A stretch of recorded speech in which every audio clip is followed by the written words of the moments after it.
Shalom, selamat hari Minggu, saudara-saudari yang saya kasihi, yang Tuhan Yesus kasihi. Hari ini kita akan mendengarkan pemberitaan firman Tuhan. Sebelumnya marilah kita berdoa. Bapa di surga, firman-Mu hendak diberitakan. Mohon Roh Kudus bekerja, supaya setiap orang yang mendengarkannya boleh memperoleh hikmat, pengetahuan, pengenalan akan kehendak Tuhan, dan diberi kekuatan untuk menjalani kehidupan dengan pimpinan Tuhan sendiri. Dalam nama Tuhan Yesus kami berdoa. Amin. Saudara-saudari yang saya kasihi, pemberitaan firman Tuhan hari ini berdasarkan Injil Yohanes pasal 11 yang menceritakan tentang kebangkitan Lazarus dari antara orang mati yang dilakukan oleh Tuhan Yesus.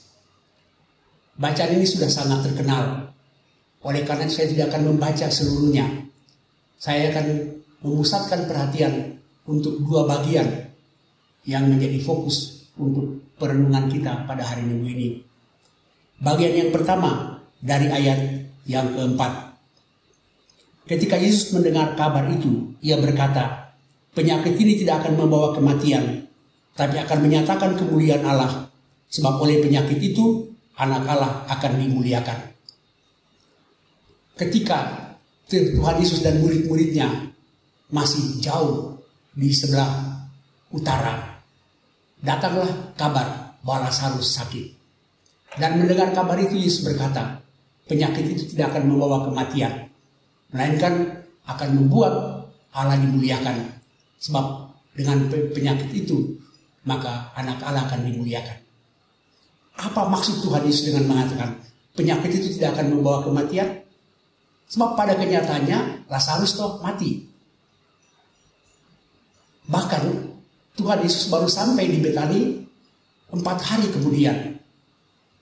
Dalam tradisi dan keyakinan orang-orang Yahudi, setiap orang yang sudah meninggal dunia, sudah mati, nyawa atau rohnya tidak langsung meninggalkan dia.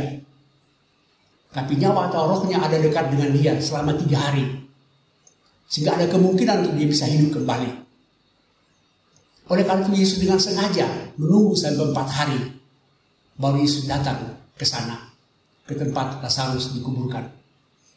Itu berarti bahwa ketika Yesus berkata, penyakit ini tidak akan membawa kematian, itu mengundang kita untuk bertanya, kematian apakah yang Yesus maksudkan? Kenapa Yesus mengatakan penyakit tidak akan membawa kematian? Toh realitasnya Lazarus mati. Bahkan ketika Yesus datang dan mau membangkitkan Lazarus dari kubur, saudara perempuannya berkata, ia sudah berbau. Kalau begitu, bagaimana kita memahami kenapa Yesus mengatakan penyakit ini dan membawa kematian? Maka bagian kedua yang saya mau angkat untuk kita renungkan adalah ayat yang sangat terkenal. Ayat 25. Yesus menjawab, akulah kebangkitan dan hidup. Barang siapa percaya kepadaku, ia akan hidup walaupun ia sudah mati. Dalam bagian kedua yang saya baca tadi, ada 3 hal penting yang mau dikatakan di sini. Yang pertama, Yesus mengatakan akulah kebangkitan dan hidup. Itu adalah sebuah pernyataan, sebuah proklamasi bahwa hanya dalam Yesuslah ada kebangkitan, hanya dalam Yesus ada kehidupan. Lalu bagian yang kedua, barang siapa percaya kepadaku. Perhatikan di sini bahwa Yesus berkata, barang siapa percaya kepadaku. Percaya di sini tidak terarah kepada sesuatu. Percaya tidak berarti kita menyetujui sejumlah kebenaran, sejumlah ajaran.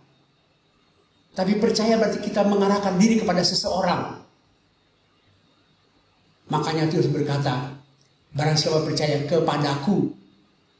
Iman tidak terarah kepada sesuatu, tapi iman terarah kepada seseorang. Iman tidak terarah kepada sejumlah ajaran atau pengetahuan yang kita peroleh dari Alkitab. Tapi iman terarah kepada Dia, Yesus Kristus.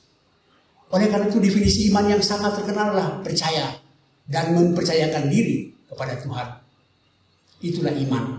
Percaya lalu mempercayakan diri kepada Tuhan. Barang siapa percaya kepadaku. Kata barang siapa juga dan menyatakan bahwa tidak otomatis semua orang akan percaya. Tapi hanya mereka yang betul-betul mempercayakan diri kepada Tuhan. Mereka itulah yang akan memperoleh hidup yang kekal. Hal ketiga dalam ayat ini adalah ia akan hidup walaupun ia sudah mati. Ia akan hidup walaupun ia sudah mati. Saya akan menekankan pada dua hal. Yang pertama, akan hidup dan sudah mati. Atau saya mau membaliknya, sudah mati dan akan hidup. Sudah mati adalah sebuah realitas, sesuatu yang sudah terjadi.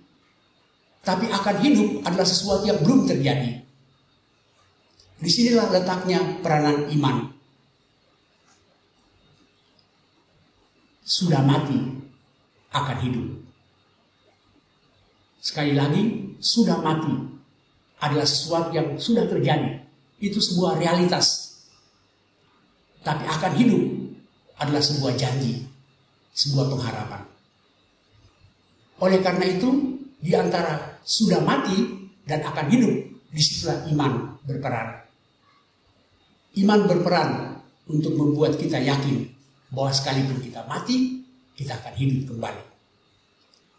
Dari ayat ini, kita bisa memahami pertama-tama bahwa ketika Yesus mengatakan penyakit ini tidak akan membawa kepada kematian, maka yang pasti bukanlah kematian fisik, bukanlah kematian biologis.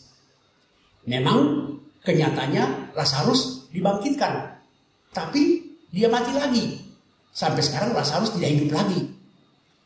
Artinya walaupun Lazarus sudah bangkit dari kematian, tapi dia tetap mati lagi. Dia bukan lagi hidup selama-lamanya. Karena hidup selama-lamanya belum terjadi. Hidup selama-lamanya atau hidup kekal itu baru akan terjadi ketika Yesus datang kembali. Itulah sebabnya saudara-saudara, bacaan kita ini hendak mengingatkan kita bahwa kita tidak luput dari kematian. PGI memberi tema khotbah adalah kebangkitan Kristus membangkitkan yang fana. Kita semua ini fana, tidak kekal. Secara biologis kita semua akan mati. Dan kita diingatkan akan hal itu. Saudara-saudara yang saya kasih dalam Tuhan Yesus Kristus. Kita berada pada masa-masa memperingati, mengingat rayakan penderitaan, kematian, dan kebangkitan Kristus. Kita berada pada minggu Prapaskah kelima. Kita mengingat kembali akan penderitaan Kristus, kematian Kristus, dan kebangkitan Kristus. Oleh kematian dan kebangkitannya, maka dia mengalahkan maut dan dia memberi hidup yang kekal. Itulah sebabnya dia berkata, akulah kebangkitan dan hidup. Artinya di luar dia tidak ada kebangkitan, tidak ada hidup kekal. Nah, kuncinya sekarang adalah apakah kita percaya kepadanya. Hal yang berikut adalah bahwa kita juga pada saat-saat ini sedang dipaksa oleh situasi wabah COVID-19 ini untuk mengingatkan kembali kita betapa kita juga fana, kita ini rapuh. Dan oleh karena itu firman Tuhan hari ini mengingatkan kita bahwa kita tidak luput dari kematian.